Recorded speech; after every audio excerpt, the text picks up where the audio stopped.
It's been a while, so welcome back to the road, Battletech fans. We're once again westward bound on a mission to bring some more Battletech action to Southern California as we make our way back to StrategiCon for GameX of 2024. 3 times a year, StrategiCon runs a host of family-friendly gaming conventions for gamers of all stripes at the stately LAX Hilton just off Century Boulevard in Los Angeles. I'm always so pleased when I'm asked to come back to my home state, and there are few better reasons to make the trek to Southern California than GameX, especially during this time of year.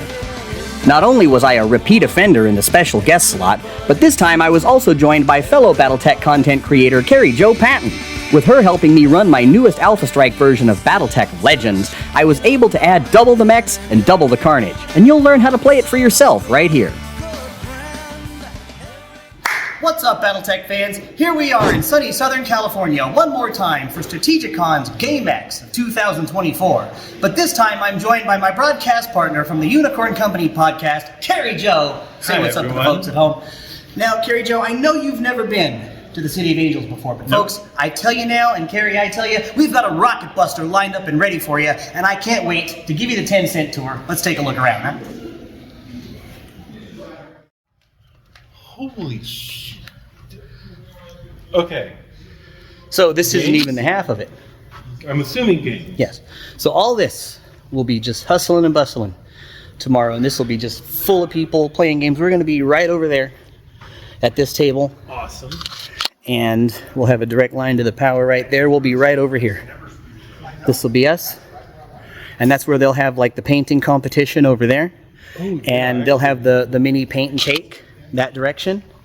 All the Warhammer 40K stuff will be over on that table there.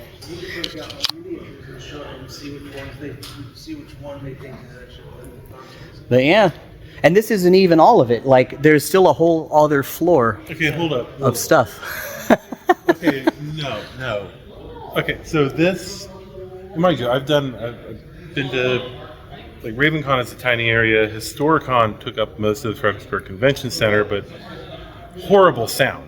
Right. Because just a giant, empty, hollow thing. But this is, you said, one of the areas? Is there multiple gaming areas? Oh yeah, there's multiple gaming areas, but this is going to be where we're at. But there's going to be an upstairs area where they're going to have LARPs, they're going to have video games, they're going to have card gaming, they're going to have X-Wing, all kinds of stuff, and that's going to be going on upstairs. Okay, yeah, And I didn't think it was as big as this. Did they tell you it's 24 hours? That No. means you could come down here at 2 a.m. and get your shots in if that's what you wanted to do. Well, I mean, if I can find an Alpha Strike opponent at 2 a.m., that's perfect.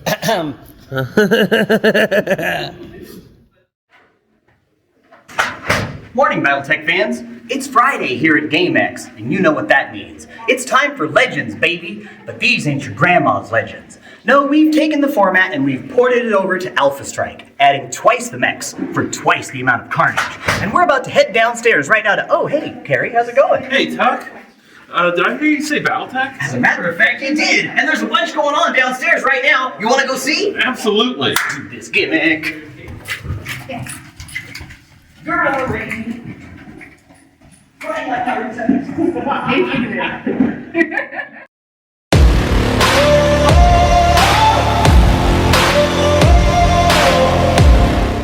Friday morning, it was up and at 'em for the next iteration of Battletech Legends. This time, I'd ported the format over to Alpha Strike, and I'd reworked the system to make clan mechs a merit-based achievement instead of purely luck of the draw. Now, as long as a player stuck around for long enough, they'd be guaranteed a shot at low-skill clan tech carnage. This being my 3rd time as a special guest, I wanted to continue my tradition of upping the ante when I show up, taking something new and fresh to the field to bring in both new and returning players. Using the full 4-foot by 6-foot play area, Legends 2 drops players right into the action, using one of 33 classic mechs, each skinned with the livery of a legendary pilot. We decided to make an attack roll for each point of damage, and the game was afoot. As in years past, I never have any trouble finding Alpha Strike players at any StrategiCon event. The 3D terrain seems to be somewhat of a novelty out that direction, and curious onlookers are almost guaranteed to be roped into at least one turn of heavy metal mayhem. This year, the fear I normally have was gone, and we had lots of fantastic prizes to give away from our sponsors. And that never hurts.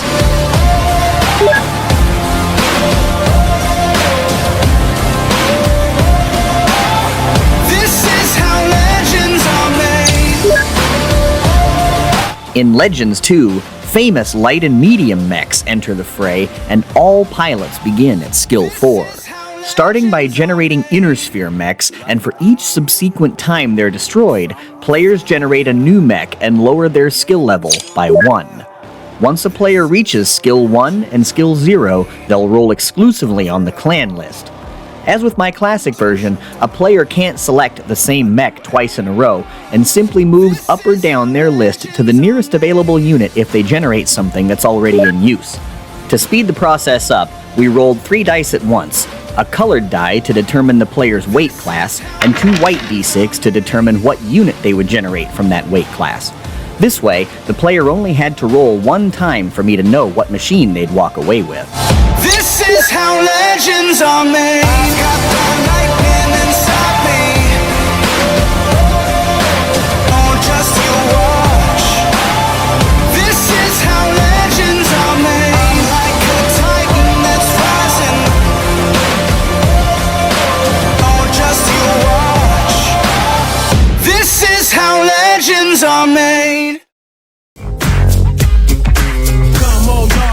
The late-night gaming aspect of GameX is a huge allure for me, and I've always found it fascinating that folks can love a tabletop or a board game so much that they forego sleep in order to play it.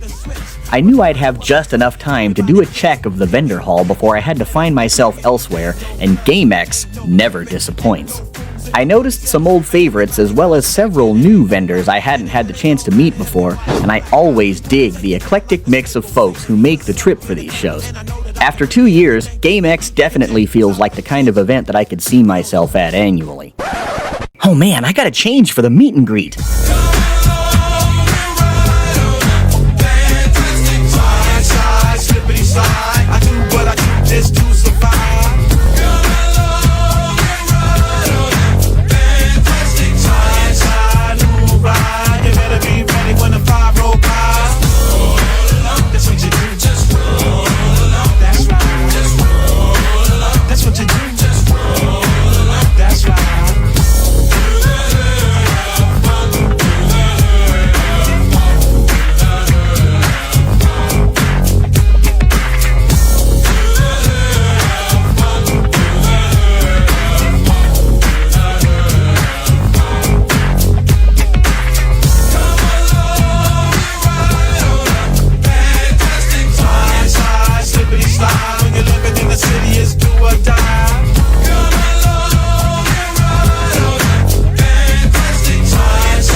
Saturday, it was time to finally unveil the scenario I'd come up with to represent Fang of the Sun DOUGRAM's final climactic battle. Fang of the Sun DOUGRAM is probably in my top spot as far as mecha anime goes, and the fact that Battletech borrowed so heavily from it in the early days gave me a unique opportunity here at GameX. I collaborated with the Inner Sphere Paint Bay on this one, and I was able to get my hands on some miniatures that were not only screen accurate to the show, but also the spitting image of Battletech's unseen days.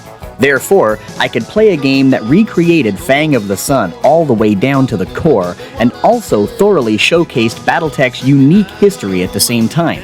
With the old-school look of the miniatures giving a classic feel, bringing the battle into the modern age with Alpha Strike really completed the overall aesthetic I was going for. The painting took me from early March right up until I left for the show, so I can't thank Pretzel Bear of the Inner Sphere Paint Bay enough for getting these to me when he did. And as far as playtesting for a future episode of Big Iron Brawlers goes, I was greatly satisfied with both the outcome of the game and the takeaways I was able to pick up during the course of gameplay. Special thanks to Phil, Jacob, and DZ for their input. Here comes Johnny, gonna tell you the story. Hand me now my walking shoes.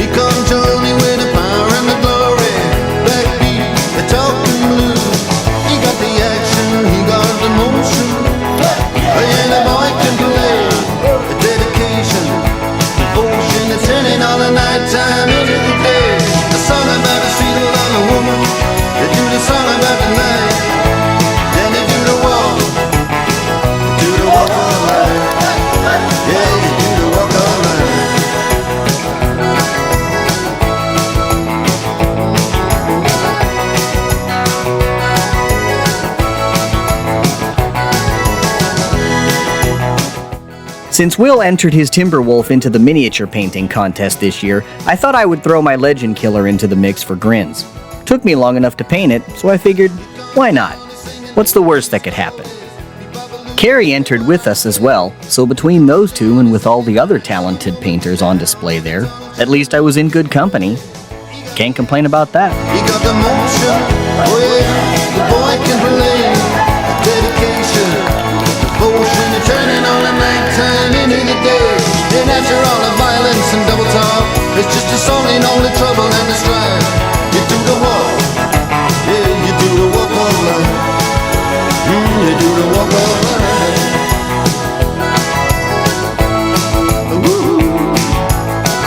I was also fortunate to have played a game of Gaslands with DZ Eclectic earlier in the day, and man, let me tell you, that game is a friggin' hoot. I come across this turn, and man, I just lost control and flew through the barricade. It took me like 2 turns to get my butt back onto the track, and then somebody blew the doors off of that thing and left me a smoking ruin in the middle of the track. So for getting wrecked, I had a pretty good time.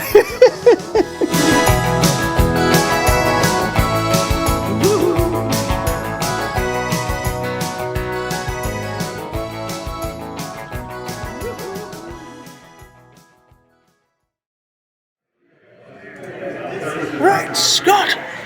Oh, you want to take a picture? Yeah, let me turn the lights on for you. Oh, wow. That's it. I got video footage of that. Cool. I do have these are the other shoes that you can buy, and these have the motors that actually work. Oh, yeah?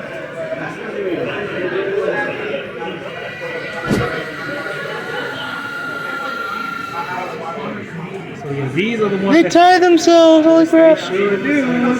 So you never have to tie your shoes ever again. The shoes will do it for you. So those That's are the Model pretty cool. 1s, and this is the Model 2, and it does the exact same thing. This is actually the same thing. So all the laces are getting the back, so you actually can see the laces move there. Yeah? That's cool. Yep.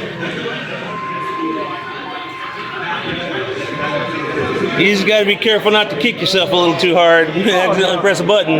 Well, how they're designed, honestly, I've never had that problem. Never? No. Once the laces are down, Yeah? they stay that way until you adjust them. Until you press the, so it's got like a long press button to avoid the accidental presses and stuff. Yeah. And then when you put your foot in it, it has a motion sensor that actually brings the shoe down, brings the laces down almost like this. Oh, and cool. it just caresses your foot lightly. Yeah. So the laces just stay tight enough to where To the keep your shoe on your foot. won't flip off. Yeah. If you want to make it tighter, you can. Yeah. And you can actually program how tight you want it, Ah. which is unique. And the Model 2 actually has a app that you can put on your phone, and you can unloose and release with your phone. And these little lights here, you can actually change the color. I think it was like 8 or 9 different colors, and it can match your clothes, which I thought was really unique. And then this pad is actually where it charges.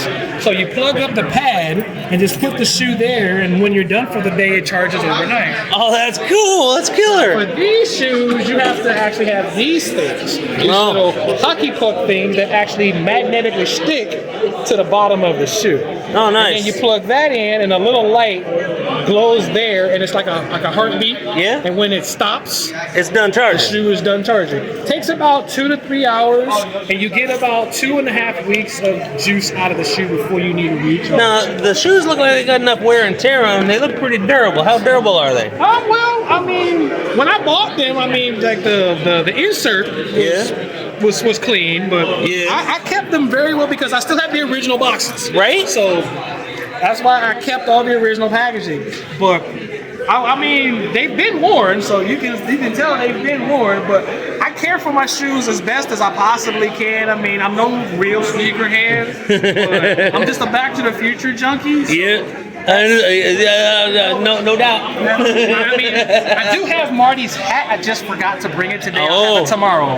I will The have it self-adjusting tomorrow. hat. Well, no, the hat just has It's just a hat? Oh, that's right. It's just a reflector hat. Yeah, that's The one right. that was adjusted was the jacket. The jacket. The Yeah, jacket that would be was cool to have. They do have the jacket at Universal Studios on the City Walk that's signed by him. Oh, nice. They do have it there. I even told them, I said, hey, you want my shoes for your showcase? And I told him how much they cost, and he was like, I don't think we can afford it. But yeah, you're looking at close to 15 racks for that. For those shoes. Yeah, we went to the last Blockbuster on Earth, Oh, I want to go there. and they've got Marty's outfit signed over there. By him. Yeah. I would be so honored if he would sign my shoes. Oh, that would be Especially awesome. the box and the sign the shoe. I could die a happy man. If he You gotta signed find a way to get that done, then, man. I mean, have him and Doc both sign my shoes. Oh, you Sign mine. definitely gotta find a way to get that done. I would love for them to sign them because I've only worn the shoe once. Only put them on just to see what it feels like. You know, my grandmother's carpet. Yeah. Grandma's floor is spotless. Immaculate. Never wear the shoes again. That's why I bought these, just so I could actually wear them and get the feel of what it feels like to wear laceable shoes. And they are just like it is in the film. They lace on their own. You put your foot in, that sensor kicks in, and they just go for it. And I'm just like, no, they actually did it. Some people probably just don't want to pay that high sticker price because they're higher than any other shoe you'll ever find. Right. But Foot Locker and WSS cannot sell these shoes. Anything over, I think, is with $200. Shit. That's their policy. They can't sell nothing over that unless they do a special release. yeah. It's like $350. So they probably would have sold these at retail. Yeah. But normally you have to go to the Nike outlet store. And Yeah. I think in Beverly Hills they was doing a soft release through Instagram. No.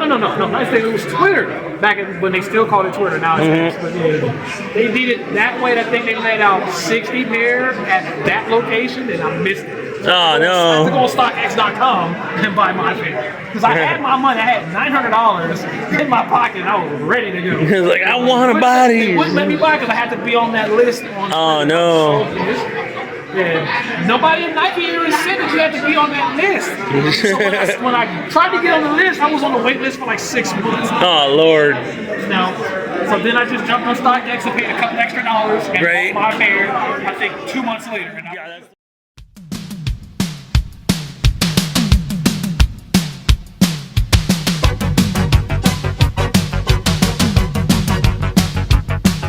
Sunday, I was asked to run some classic Battletech, and you know I wasn't about to say no to any of that. I figured if I'm going to be running a game on or anywhere near May 20th, then it's going to be Tukayyid. End of story. I split the remaining prizes with Carrie after Legends so she would have something cool to give away during her tournament, and what I had left I would give away in a drawing at the end of my scenario. I was pleasantly surprised to see we had a table so full of players in no time, including new and experienced players alike. Not only did we have ourselves a target-rich environment, we were also joined by the taskmaster of Battletech International himself, Patrick Saul, as he observed the carnage from tableside. Despite being outnumbered and outgunned, the clan players fought to the very end. You gotta respect that. Not to mention that every player, regardless of what side they were on, were such good sports and had such a great time. Honestly, no matter what the outcome, these are the kinds of games you love to have and be a part of. I always tell folks that any day with Battletech in it is better than a day without it, and whether you win the day or go down in a blaze of glory, it's spectacular either way. Congrats to Esme, Aaron, and Sam for taking home prizes.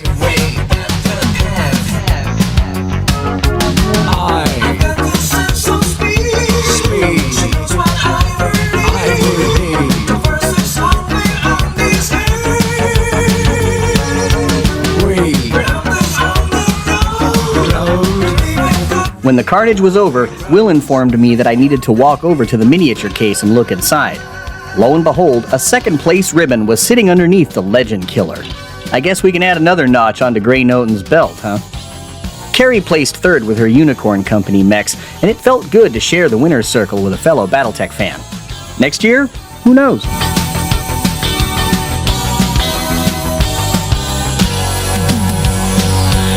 Finally, I got to see fellow guest Frank Zazanis do his D&D themed magic show as he played a roguish type with card tricks and witty one-liners galore.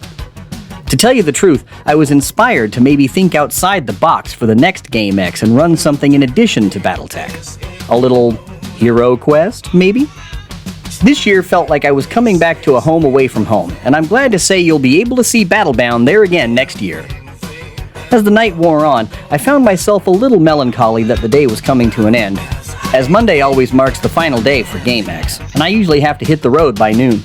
That's okay, we've got some dice from the Scrapyard orc to review, and this time we've got Carrie Jo in on the review.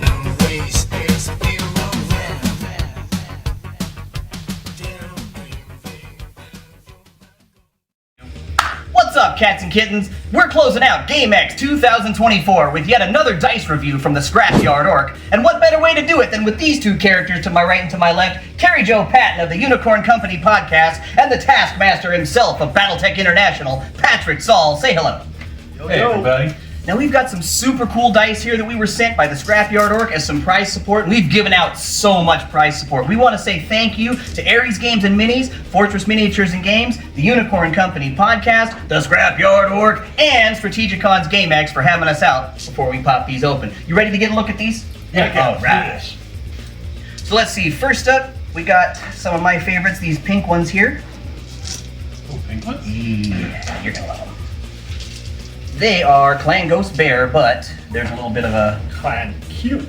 Clan Bear. Cutie Ghost Bear. Oh my god. Isn't that sweet? It's like, it's not quite a Care Bear, but it's like, that is awesome. Yeah, I'm very excited to add these to my collection, I think.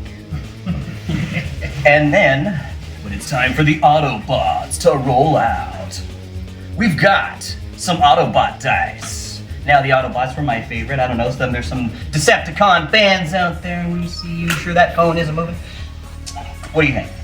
That's a great call. Well, it's definitely more than meets the eye. Yeah, pew pew pew, yeah, baby. I really dig these. What do we got there? Oh, almost had a box card. Now, these are the ones I've been super excited about ever since you told me we had them. The Tooth of Ymir. Tooth of Ymir mercenary. Of Ymir. You don't ever see these. That looks exactly like That's the one thing I do like about the Scrapyard Orc. They've been trying to put like not just our top tier mercenary units that's been in the game that we know in the novels and books. They've been actually putting other mercenary units that are not common to the lore. Obscure stuff. The stuff you just don't see anywhere else, or things like that Ghost Bear one or the Autobots. They're putting out all that interesting stuff. So the fact that they actually made Tooth of Ymir, which something you just read from the regular field manual books and stuff like that, that's kind of cool. Yeah, I don't even think I'm probably wrong, but I don't recall ever reading a novel that had Tooth of Ymir featured in it. I guarantee you roll those on the table, you'd be the only one there with a dice set like that. We got here 7 come 11, baby. And speaking of them cannon units, we got the Rasselhog Republic coming up at you next. And I like the color on these. I like it how they got the blue against the gray there. Yeah, it's like a nice deep blue with a gray dye. I would say that is Macrag blue and administrative gray. And of course, I love the fact that pips. The pips are gold, baby. That's one of my biggest gripes with any custom dice. Like even if you hand me the Tooth of Ymir there, I'm pronouncing that wrong probably. Like it's a marble die, but all the pips are nice and solidly colored. You can tell what somebody's rolling. Definitely. From a distance. Yeah. And I saved the best for last because you and I just got done reading Without Question by author Brian Young. Hey! And who do we got here but the Hell's Horses, folks? Oh! The Antagonistas! I like that orange color. Yeah, the orange with the black. That is so sweet. And then, of course, you've still got the what are these, silver pips? Yeah, silver pips. Oh, that's so dope. Oh, I caught it. Roll it again. Right up. Oh, almost had another box card. That's like 2 9s in a row now that we're rolling, so I'm okay with that. Yeah, There goes your leg. So, overall, you know what? Anytime that they send the Scrapyard Orc dice, I go, man, these are just a 10 out of 10. I'm like a kid in a candy shop every time I sit down with them because I'm like, oh, you got these. Oh, you got those. What do you think about them? Oh, they're awesome. Some of our players were using them during our Tukayyid event. If you didn't notice it. I believe Royce, one of the players, Royce, was using a few of them. Yeah, Royce was. Yeah, that's right. And myself, You got some footage. Yeah, myself, I did actually use one of the autumn, but ones that I already had prior. And oh my god, these dice are just amazing. And you know, it just wouldn't be StrategiCon without the man himself, Tadao. And if you like what you've seen so far, do us a big favor and hit that subscribe bell down there. Turn on all notifications so you can find out exactly where Battle Pound's gonna turn up next. We're looking forward to seeing you next time right here out on the Space Lane.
Be sure to smash our like button and subscribe to our channel. Crowdfunding is when lots of people give you small amounts of money to help your passion project come to life.